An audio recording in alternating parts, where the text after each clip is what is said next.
liberty or give me death. Freedom is a fragile thing, and it's never more than one generation away from extinction. It's one small step for man. I have a dream. Take a look at what happened. We just heard gunshots. Former president, he's on his feet, but look at him, he's pumping his feet.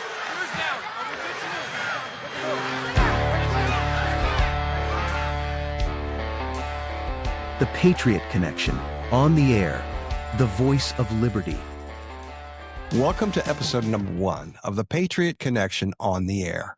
I'm your host, Gene Hammonds, and today we're going to talk about the story of the Patriot Connection. It's a monthly meeting in Cave Creek, Arizona, where local politicians, community leaders, concerned citizens, school board representatives all come together to talk about the issues of importance in local politics. The Patriot Connection was started by Misty Portwood and Wendy, two Precinct Committeemen from the local Republican Party in Legislative District 3. My own story was I was working with Turning Point Action during the last presidential election. I was doing voter outreach, and our goal was to knock on doors and talk to 10 voters a day for several months prior to the election. I heard about Patriot Connection, heard they were drawing crowds, plus it was a chance to meet candidates that I'd been following and talking about. Misty and Wendy were glad to let me speak for 5 minutes or so, and I'd have 60 to 70 voters that I'd contacted that day. But what really happened was I made contacts that help open doors, neighborhood gates, and other speaking engagements. It was great. Today, I've become a PC in LD3 and still participate in Patriot Connection meetings. So I wanted to get the whole story, which we're going to do today on Patriot Connection on the air. So let's get started with Misty Portwood. Misty, how you doing tonight? I'm good, Gene. How are you doing? I'm doing very well, very well. Tell me, how did you get started, or when did you get started in local politics? In the 2019-2020 cycle, right around then. And we hadn't been redistricted, so I was part of LD1 at the time. And so funny story, when I got started, I had my mom had actually said, we should go do this and go to this meeting, and you have to get elected. And she told me that I was going to have to go there and show up and get elected. I'd never met any of these people, and I felt really weird about it, but I thought I had to go give some kind of a campaign speech. So I dressed up and I put the speech together and went there. And of course, I didn't have to give any kind of campaign speech or whatever to become a PC, but that was my start. So You were ready for anything. I was ready to campaign to be a PC. But I'd already collected my signatures and everything. Didn't have to give a speech. I just sat there and they gave me my little name badge, and I was in. That's great. That's great. So what was driving you back in 2019? We had the 2020 election coming up. President Trump was in office, and that was the Joe Biden run. And everybody knows how that turned out. But what was driving you? Why were you getting involved? So I became a great supporter of Trump, through his first administration, and I wanted to see him get reelected. I also wanted to understand local politics more. I realized through the process after becoming a PC that I really knew nothing about politics. I think I was watching Fox News, and in my mind, I thought that the power and politics was all on the national level, never really realizing, that the saying that, all politics are local, like what that really meant, and understanding, what each, what all the players do and how it affects us locally and how we can have an effect on the legislature and so forth. And so as I start to learn and gain more understanding, but I think what really, really shot me forward was um, when the results came in at the 2020 election. And right away, my husband and we went down to MECTEC, and we were down there and we were protesting and we were praying around and with prayer groups and so forth. But Yeah, it was like a big rally outside of MechTech, and then seeing how the media was twisting it as to that we were trying to force ourselves in, when in reality, in the parking lot, we were walking around the building, praying, we were ordering pizza. Alex Jones showed up, and and then some, I think they were fake Antifa people. They just seemed like they were in costume showing up or whatever. That part was all very theatrical, but there were people outside giving impassioned speeches and talking about what was going on. And with my limited understanding, I was really getting a better picture of what the big picture was and what this all meant, and how at the local level we could have a big impact, especially because we were Arizona and everything that had happened. So yeah, from Right. then on, I really kind of started to learn more and more about it. And you were calling that med tech? Do I mean to say MechTech? It's where they were counting the votes. Right. That's that election center downtown, Mm-hmm. correct? Yeah, Yeah. yeah, MechTech. Okay. And just to get that clarified, and that was okay, that was the time that a lot of us went to bed and President Trump was winning, and we wake up the next morning and a big dump of votes had come in at the last minute. Mm-hmm. And I looked at that for many years as there's no way that they just, needed to see how many votes they needed to win and they manufactured them or whatever. I since learned that when you turn in a lot of ballots the day of the election, those all have to be, signatures verified and everything like that. It takes them longer to process. And they were saying that's how those ballots got in the middle of the night, which maybe could have, I don't know. I don't know. The whole, for years, I was like, no, with this big jump of ballots, there's no way. I can see how that might have happened, and knowing that what we did with Turning Point was we were countering what the Democrat side was doing with a bunch of vote chasers that they had, and they were collecting ballots, and they were able to harvest ballots back in those days, and have big parties and take everybody's ballots and turn them in at the last minute. So I don't know, but that was a scary time. That was a scary time. What keeps you going today? What are your goals working with the Republican Party? I think that what keeps me going now is the more you know, the more empowered you are. And it's exciting to be able to empower other citizens that were kind of like me, that thought we understood politics, or thought, we understood how government works, and to really be able to share that. And we all kind of learn together. Even at every meeting, I'm always learning something new. So that's really exciting to me. And also being able to have an effect on elections, that knowing that when I go door to door and I share information and I share voter information and we organize, and we go out and we're really are helping people, because I was one of those voters that I would wait to get what we call the golden ticket, which would be the Republican golden ticket, which would say, if you're Republican, you should vote this way. And I would just vote whatever it said.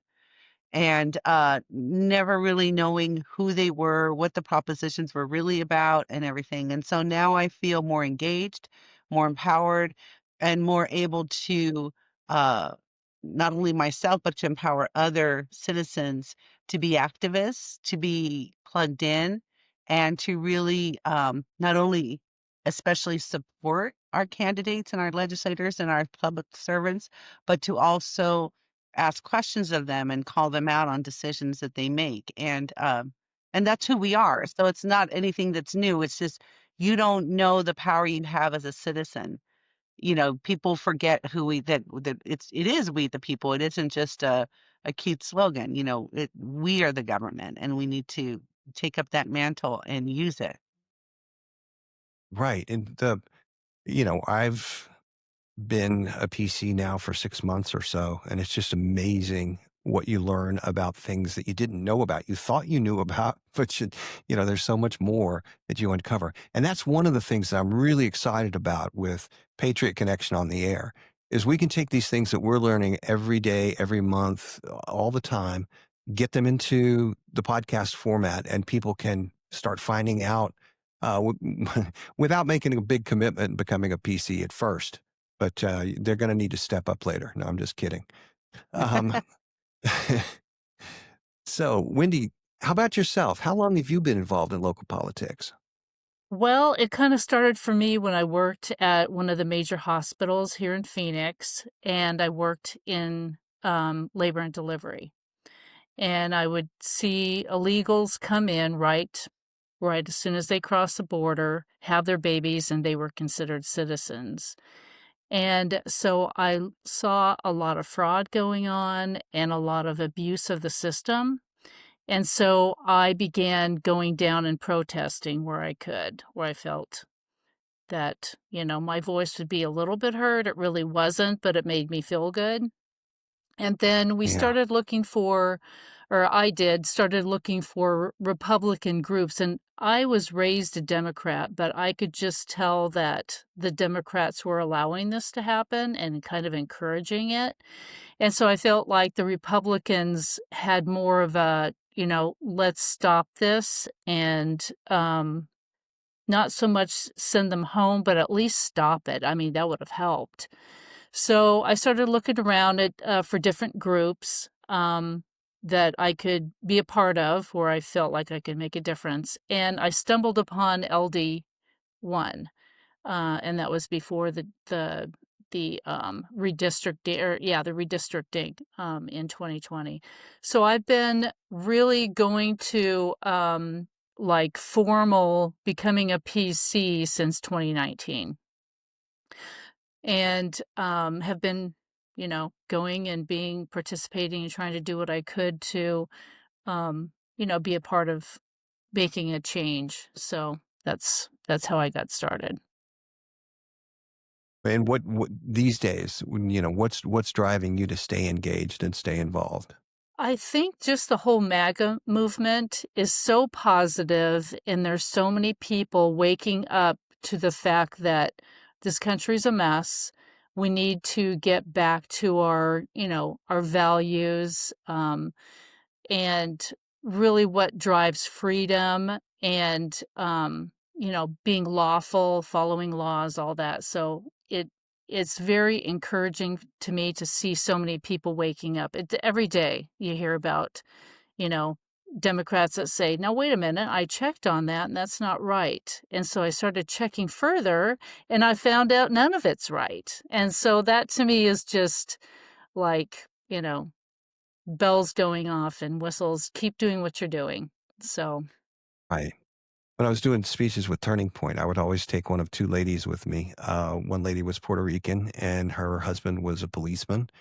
And for her, it all started with Rodney King and how they treated the police in that situation, who were following the guidelines of their printed manuals and ended up in jail for it. But when she saw that, she started to look around, and she said, "I did my own investigation." And she found that she felt more at home on the MAGA side of things, and became a strong proponent. The other lady was a black woman from Los Angeles, and her whole family had been Democrat for generations. And she said the same thing. She said, I heard some things, and it didn't seem right, and I did my own research. And so, now I take a look at it's real easy to look at people on the other side and say, hey, those are the people that we were against, or things like that. But I consider every one of them to be one question away from doing their own research and finding out what's really going on. And, you take a look at the press and things like that. Other than this show, of course, you take a look at some of those things. And if I believe what those shows were saying, I'd believe what they believe too. So, that's one thing we've got to do. Let's talk about the Patriot Connection. Okay, you guys got together and you're putting this on at a local pub and now a restaurant, one that's really close to my home. So I appreciate that part. But you guys are doing it one day a month, and having all the local politicians and everything show up. And just for the audience's sake, we talk about LD3. That's Legislative District 3. There are legislative districts all over Arizona, and there are many precincts within the legislative districts. And so, we work in a specific precinct, which all wraps up into LD3. And LD3 is the largest legislative district in the state, and it's been merged from a couple of different groups, correct? Yes. Right. It was previously LD1, LD15, and LD23. Okay.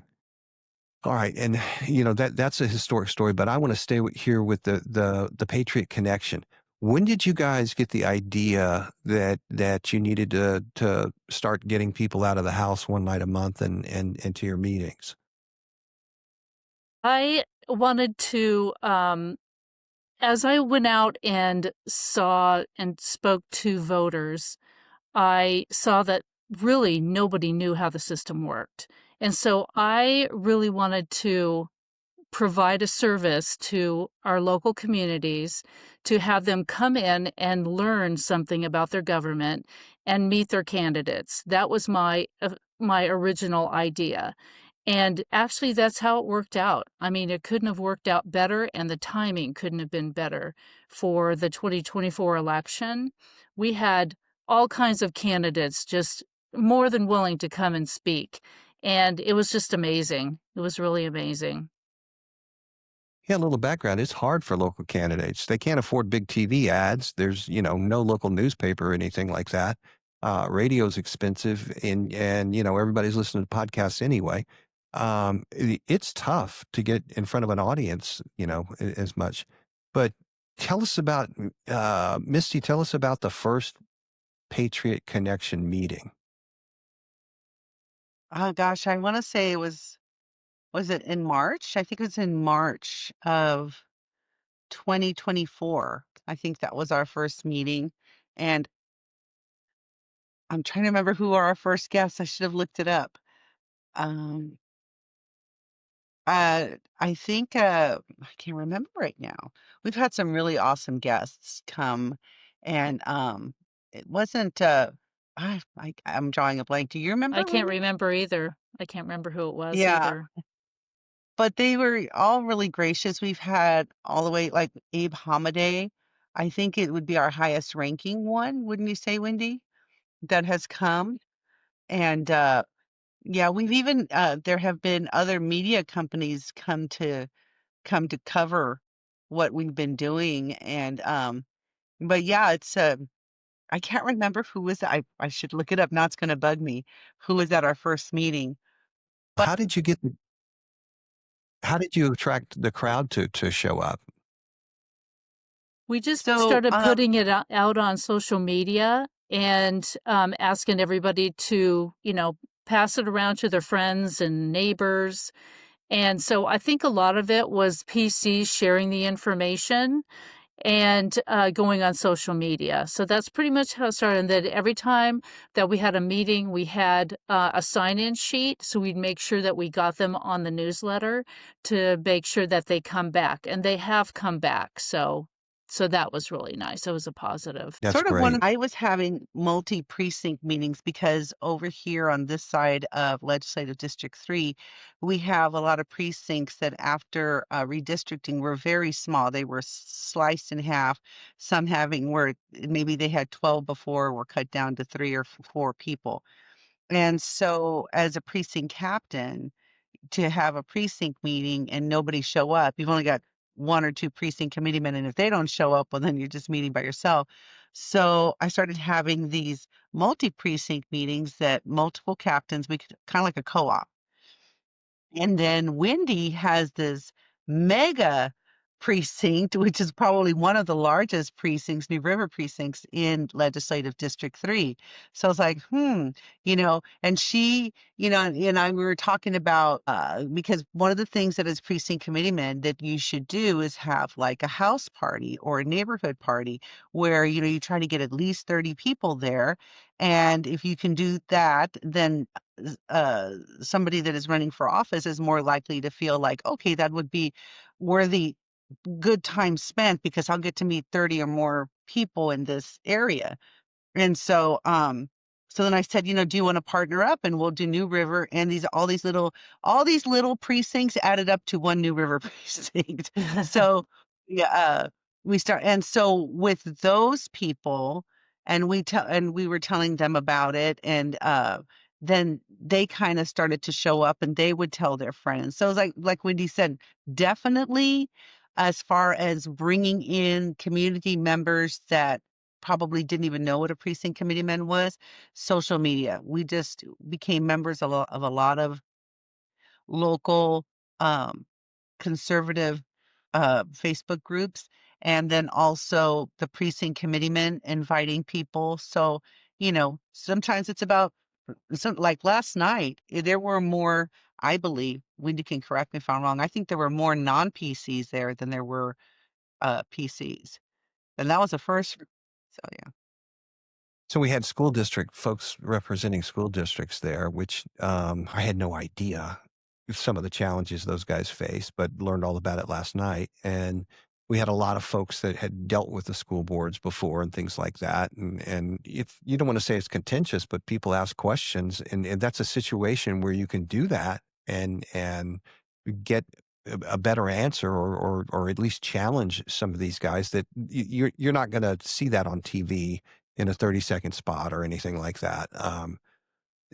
So it's a unique opportunity. I remember talking to Abe Hamid a couple of times, and then when you're at other meetings and stuff, he would be there to speak and I would be there to speak, and you get to know these guys and find out more about them. Justin Heap, I met him, I think, 3 or 4 different places, and has he been out to a Patriot Connection meeting? Yeah, we had him once, didn't we? Yeah. Yeah, when he was running. When he We was also running. had, who was the other guy that was running against Justin? I have a really bad memory. I'm sorry. I have to look everything up. Thank goodness. There's a lot of names and a lot of races and a lot of new people to meet. So it is hard to keep straight all the people that you're meeting. And I remember when Kim George was running, she spoke a couple of times. She was very interesting. She had all kinds of stories of FBI days. And I think that her campaign, her advisors were telling her not to play up that part of her experience as much because of the things that have gone on with the FBI corruption with Mr. Trump and that type of thing. Uh, so I didn't hear her saying the same things in other places, is what I'm saying. So there at Patriot Connection, we kind of got an inside look to that, and a lot of folks like that. It is really interesting to see. Tom Homan. I read about that guy in the newspaper for years, right? Well, back when we had newspapers. I guess I've been reading him online. So I was surprised he shows up, and I go, oh, I know who that guy is, and it was really fun. Plus the people that you can meet from the other areas of Republican politics that are doing different things. One of the great things, and that being a precinct committeeman does, is within our legislative district, what we should be doing as Republicans is also looking for good candidates, good talent that would make good legislators and so forth. And so, you bring up Kim George. We also have Jason Dewey that's now going to be running for Schweikert's seat. Tom Walsh that is going to be running for Alex Colladin's seat. Also, all of these people have been precinct committeemen within Legislative District 3. So you begin serving your community and learning the issues of your community, and then other precinct committeemen get to know you, vet you, and that's how, so we should be raising up. And that's one of the beautiful things about being a precinct committeeman, and also us having Patriot Connection, is because so these people that have never been politicians or candidates before have a venue, have a voice to get up there. And we've had people, Wendy can attest to this. We've had people speak that maybe we weren't going to vote for, or we hadn't decided to vote for, but we believe that everybody should be able to have a platform to be heard, so that the constituents, so that they can ask the questions, and they can also vet for themselves, and they can get to know them and so forth. And So as you were mentioning Kim George, it just reminds me of so many candidates that have come up through the ranks that started out a precinct committeeman. And, that's one of the great things, not only of being a precinct committeeman, but then having Patriot Connection as a platform to launch from. It's definitely, it opens your eyes to a lot of things. And you realize as you get into it how much you don't know. And I've always considered myself, very knowledgeable upon all the national events and up to speed. So I thought. And I find there's a lot more to it like that. Let's kind of talk about the Republican Party has changed a lot. One of my concerns, and I think a lot of people share this concern, is President Trump has got 3 more years, and that's great. But how do we continue on after that? And I've heard a lot of people say that all of these folks that are getting involved that weren't involved before are going to be the engine that drives MAGA forward after the candidates come and go. And I can only hope so. As the Republican Party has gotten bigger, I mean, what have we added? Like 4 million voters here in the last 8 or 9 months, something like that. I like A that. lot of different factions have come out, and we're more of a big tent. And I try to listen to everybody and give them a chance to make their points and go for talk about the things they stand for. I don't always agree, but I think let's all talk about it and come together as a party and decide on these things. You know, I mean, even within our own LD, we're seeing there's some of the old guard that people that really supported John McCain in years past and are and correct me if I'm wrong, but it seems like they're kind of turned off and think that Mr. Trump is too mean in his speeches and things like that, and they don't want to support someone like that. What do you see the different factions that are operating both at the local and then going on to the national level? When I first started out as a PC, I went my first AZGOP, which is the Arizona state Republicans. My first meeting that I went to, I was standing in line, and I started talking to the guy behind me, and I said, yeah, we're here, and I'm supporting Trump and all that, and kind of got into that just a little bit. Nothing, I expected just a nice conversation, just, killing time till we got up and signed in. And he basically went off on me, and he said, you are a Republican. You are to sit down and shut up. They do not want to hear from you. That's what I was told.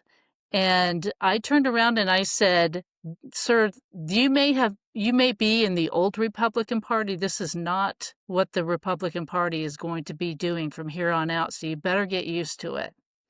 And he was shocked, and he was pretty mad at me. But that's the transition that we're dealing with, is the old guard was just send in your money, we'll handle things, we'll pick the candidates, we'll get the people elected, we don't want to hear from you.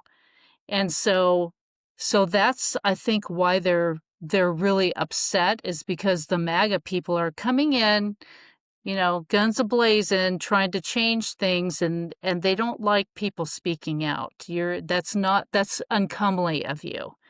So that's my first experience at the state level. I think, And Misty, yeah, I was going to say, I think it's the Trump effect. And maybe that also goes into, both of our stories of how we got interested and became precinct committeemen and so forth. The Trump effect kind of told everybody, anybody can be involved. At one point, we just thought politicians were a special breed of people, and you just trusted the politicians and they knew what they were doing. But Trump, from 2015 on, taught you to question authority. and taught you to question the norms of the Republican Party and what could and couldn't happen, and what we could do and how we could speak up. And that whole Trump effect where it was like, Trump didn't always speak in the in that whole establishment tone that we were always used to hearing. He just spoke plain language, and he said what he thought. And sometimes, it might make you wince or whatever, but he just said it and he did it and he pushed boundaries. And when he did that, that I think inspired a lot of us to push boundaries too.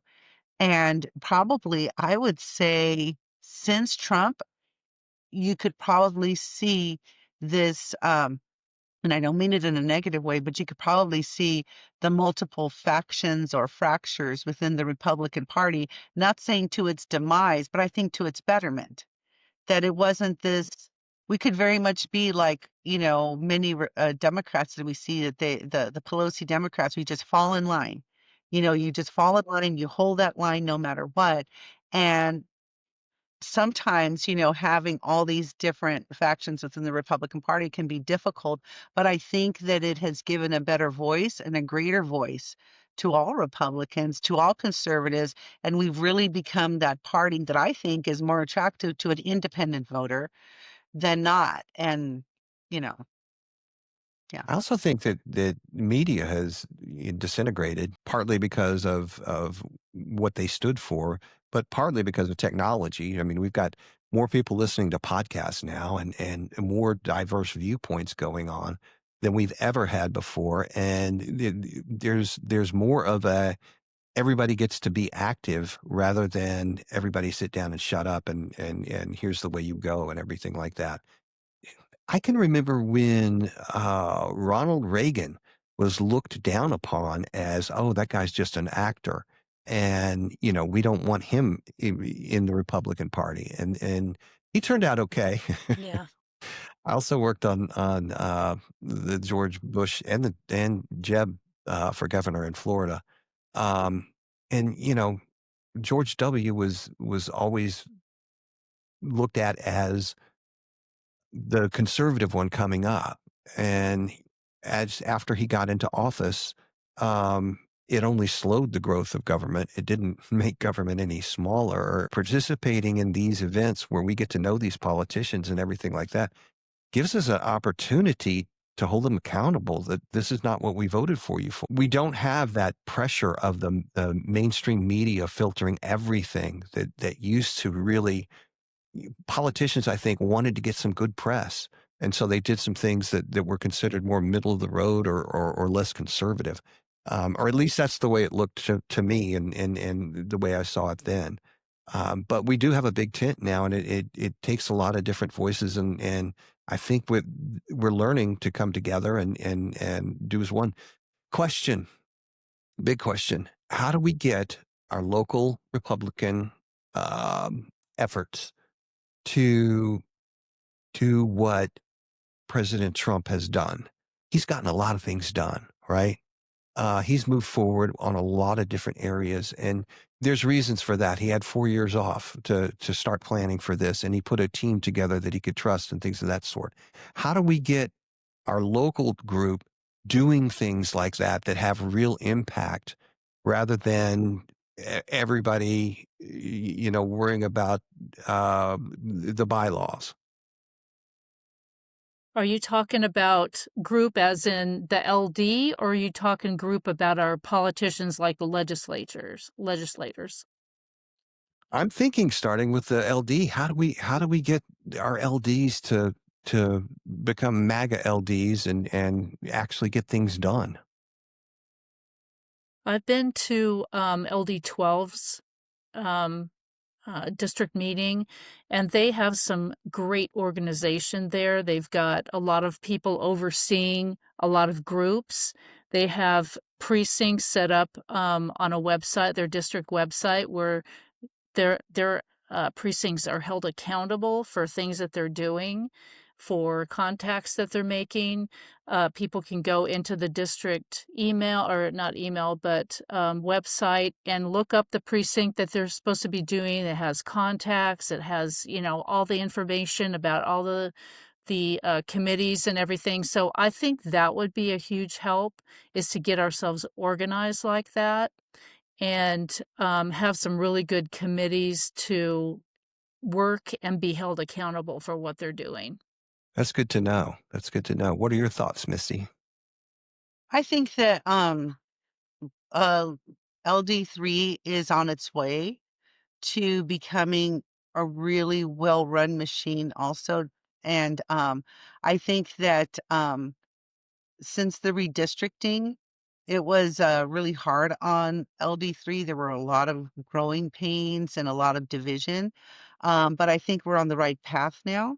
Um, and I think that we're going to start to be able to do what we're intended to do, which is raise money for candidates, raise up candidates, um, you know, get to know the legislators and all those kind of things. I think, and get involved and be more organized so that you're not trying to chase down palm cards during an election or chase down signs. And, just we're going to be able to be a better, well-oiled machine.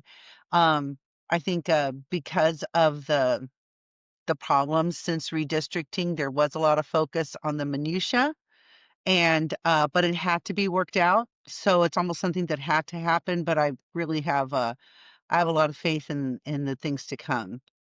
The big question is always the future of MAGA and what happens next. We're here in Maricopa County, which has been famous for voter shenanigans or whatever. And and yeah, I have different feelings. I think that statistically, when anomalies happen, there's got to be something going on driving the way votes turn out and everything like that. And as somebody that plays with numbers, it's like I can't see how that happened naturally. But again, it's been very frustrating to be able to get anything heard in the courts or anything like that. And that's difficult. I think we've got a huge opportunity now that the USAID monies have gone away, and a lot of the NGOs that they were supporting, that were doing a lot of they were funding a lot of the get out the vote on the Democrat side in Maricopa County, and that's what we were up against at Turning Point. Is if they're going to go out and do this, we've got to go out and do it too. That type of thing. Yeah. And so where do we go next with voter integrity? I mean, I see good things happening when they don't have all that money feeding into that machine that was going out and corralling votes. I think I think a huge next step that we need to focus on is one day, one vote, paper ballots, precinct counting. I think we need to go back to that, not only because I truly believe that it's more accurate than machine counts, uh, but it also increases voter confidence. And then, having said that, I think that that is a worthy cause, and we definitely need to get back to it. But I'm one of those that in the interim, I don't have a problem chasing ballots. I want to do what works. And I think that during the last election, that was one of the things that caused division within Maricopa County, maybe Arizona, is Turning Point having this desire to go and chase ballots, and Republicans also saying, yeah, but they cheated and we need to fix the voter registries, and we need to fix all this stuff, and we need to go to paper ballots. And all of that is absolutely true, but we needed to do both things at the same time. Just because you're Right. chasing ballots doesn't mean that you're not going to still fight for one day, one vote. That doesn't mean that. It means we still need to go towards that. But it doesn't matter if we go back to one day, one vote if we're still losing elections. Exactly. So we needed to be able to do both things at the same time. And I chose to chase ballots and, also get people to get out there and vote. And I think that that's why Turning Point, I'm not sure that, especially with Turning Point bringing in the youth vote and chasing the ballots, I think that was very key to us winning this past election. I don't have an argument there. I think absolutely. One of the things I learned was that at a turning point, at a Patriot Connection, I met the precinct captain of the area that I was working in, and he and I working together. I mean, he saved my efforts more times than not because he knew people that I didn't know, and I ran into people that he hadn't come across, and we were able to work together there. And we ended up that precinct having, I mean, the Turning Point districts are a little bit different. There were like 7 across the state, and out of our uh, territory group, that precinct was the number one turnout of anywhere. And I know a lot of that has to do with the fact that, getting together and just getting out there and talking to people. I mean, I remember in the beginning when you would go to the door and people would be, you're, hear about the Republican Party, and I go, yeah, that's what we're getting out the Republican vote. And they were, we should have been doing this years ago, and no one had ever come to their door or whatever. So that's really, really important to do. But I think everybody needs to work together on this, and we need to focus our efforts on that, and really, as a PC, understanding your own precinct and where your voters are and everything like that. And then we can come up with better ways to work together with Turning Point or whatever other groups are out there, to all pull the same direction. So we've talked a lot about voter outreach and things like that. Arizona has some kind of different, I mean, a lot of it's just normal neighborhoods, but Wendy, you're in an area where it's small ranches and acre lots and things like that, and hard to reach. How do you stay connected with the neighbors out there? So what we did for this last election, because it's almost impossible to go door knocking because they are, spread out. The houses are spread out. There's fences, there's animals, there's everything. So it's not conducive to a good walk list. So what we did is we went on to our precinct committeemen voter information website. And I took our precinct and I broke it up into 125 voters per square. And then I gave each one of our precinct committeemen one of those squares, and they were responsible for either contacting them in person, calling them on the phone, or texting them. The golden ticket, ask them if they want any signs, if they needed any more information, or they just wanted to talk things through about the election. And we pretty much got that done. So we contacted around 3,000 voters. So they did a great job. And we had over 70% turnout for Republicans. That's great. I mean, I know it's tough there. I knew some of the Turning Point people that were working up there, and it was just like, you can't walk it. No. No. No. And it's very difficult to drive from, one house to the next and get out of your car and go up to the door and they don't answer. And then you do that 10 or 12 times before somebody does answer. It gets pretty rough. Right. No, So I've had a gun pulled out on me. I mean, I was walking on their property and people are just, there's been dogs, coming around. There's got to be a better way. Mm-hmm. I But one know. thing that we also did, so this area over here is just so different. Like you said, New River has these, small ranches and acreage properties and stuff. And yet right up against it is my precinct, Tremonto, which is like a typical, planned community. And Wendy and I, we partnered together in as many things as we can. And so they were busting it out with an awesome texting and phone call campaign. But what we also did, like we talked about earlier, is that we have a lot of precincts over here from Anthem down Tremonto, all the way down I-17 Dove Valley, all the way to the 101. That's Legislative District 3. And so what we did is multiple precincts would say, okay, Thursday, Friday, and Saturday, we're going to focus on Tremonto precinct. So we would all, the captain of that precinct was responsible for making out the map and the doors of who to go to, having the bags, the door hanger bags stuffed with the palm cards and information or whatever.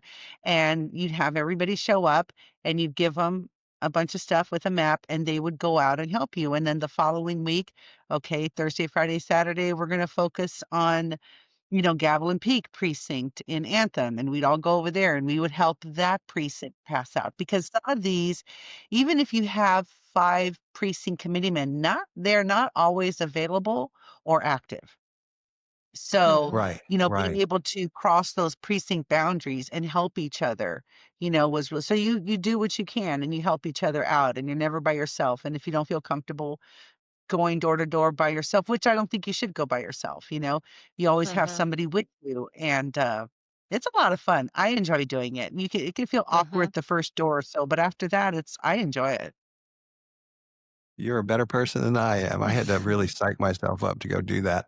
I But did once I did too. it, my standard statement is knocking on doors sucks, but it's great talking to your neighbors, because when you get in those conversations, that's really fun. That's really cool. You meet some great people. But Yeah. getting there is just tough.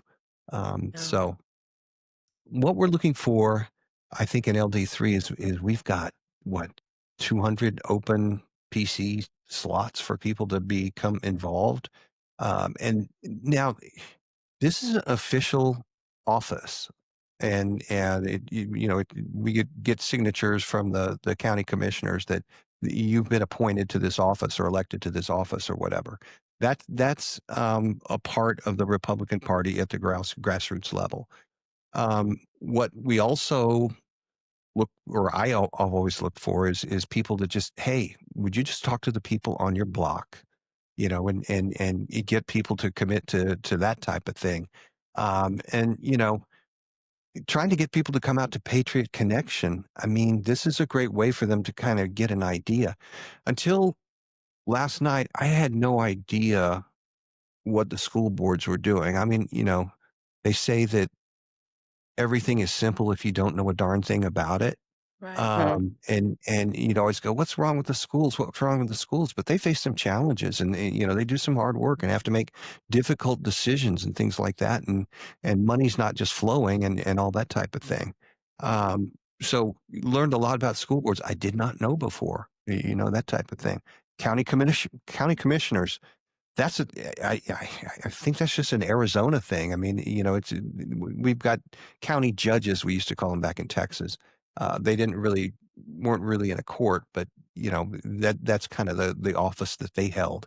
And those guys have a lot of power here, and I don't think many people know what's going on there very much. Let's talk about going forward. I want the Patriot Connection on the air to be something that is educational for people that we can always go back and send them to. Here's an episode that tells you about the legislative districts and where they fit in and what a precinct is and things like that. Let's talk about how we want people to get involved. How many open PC seats are there in LD3? I think Hmm. there's around 250-ish. What do you think, Wendy? Yeah, I'd say that's pretty close. And I think there's some precincts that don't have anybody in them whatsoever. Correct. I know in the last election there were 11 PCs, but there were like several names on that list that the captain was like, I think they still live here. I don't know. I mean, they weren't active or whatever. And I've knocked on a lot of doors of people that said, "Oh yeah, I used to be involved with that," and then they wouldn't say anything more about it. And I would later see their name on the list as being a PC. Um, so And there's definitely a need for people that want to get active. Correct? I think that's once again that the precinct committeemen were not encouraged to get involved. They were expected to send money or find people to send money for the candidates to run, but they really didn't want to hear from you. It was okay if you handed out palm cards and signs and stuff, but they didn't want to know how you felt about things or anything like that. So you're in an organization that doesn't want to hear from you. Of course, you're not going to stay with the organization, or you're just going to just let it go. So once again, MAGA has kind of woken people up to getting more involved. People are going to have a voice, and we as Republicans, we'll now feel comfortable enough to say stuff. Not everybody's going to agree, so you're going to have some infighting and stuff. It's okay. We'll work it out. But I feel like it's better to have a voice and be challenged on things that you say, because you learn. I mean, we're learning all the time that maybe what we think about something is maybe not the correct thing, or maybe it is, and somebody else is learning something. So I think it's okay. I think it's a good thing. Exactly. So going forward, we want to encourage people to make it out to Patriot Connection. They can learn about things there. They can learn, we can always talk to them about becoming a precinct committeeman, or however they want to get involved moving forward, and let them know that their voice is important. And we're looking for people that want to be active in all of these areas. So what do we got? What's coming up next for Patriot Connection? Misty, you want to take that? Well, are we talking about just for next month? Who's coming to speak? Yes. So Yeah, next let's talk month, about that. we have our Maricopa County Recorder, Justin Heap, coming to speak. And we will also be having a candidate for Schweikert's seat. So that would be Congressional District 1, Jason Dewey. He's coming to speak also. Also, a candidate that has just submitted his application to run for Deer Valley Unified School District board members, David Alvarado. And if anybody attended Patriot Connection last night, both of them took the opportunity to introduce themselves in a short little speech, a couple of minutes. And so far, that's all that we have. But we are trying to, get more people to come. Sometimes we get these last minute ones on there, and then we become really overbooked. But it's hard for us to say no, because we want everybody to hear from everybody, But Right. So far that's who we have on deck. Okay, that sounds great. We'll put up an email address right here, and if anybody has any more information they want to get in touch with us, we can add them to the list and get the newsletter to them as well, going from there. And then we're looking at second Mondays of the month going forward. And I know it's too early to talk about, what's coming up in future meetings, but people can join us in those meetings as well. Where's the best place to find out? Don't we have a Facebook page? Yeah, we have Patriot Connection. It's just called Patriot Connection, and it's search it on Facebook. Also, just in case anybody sees this later on, right now we meet on the second Mondays, but our legislative district just voted to meet on the second Mondays beginning in January. So we're going to have to change that to the first or the third or whatever. So there is another Republican club also that meets on Mondays, and I don't think we really want to compete with that. We want people to be able to attend multiple Republican clubs if they want to. So stay tuned to find out, when we'll be meeting in the future. That sounds great. And I'm sure we'll publicize that right here on Patriot Connection on the air. Anything else, ladies? Jean, I just want to say thank you for, suggesting this. This is great. And I hope so many people have a chance to learn about our government, about the candidates. I just hope it helps them get to the polls and help get this country back on track. We appreciate you. Hey, it's my pleasure doing this. And I thank you guys for putting this together in the first place at Patriot Connection, the meetings. So we're off to a great start, and people can stay tuned, and we'll have regular episodes coming out and let you know how to get in touch with that and move from there. Anything else? Okay. No, all right. Thanks, everybody. Okay. Good night. Thanks. Thanks for listening to the latest episode of the Patriot Connection on the air. Join us again next week for another episode of The Patriot Connection on the Air.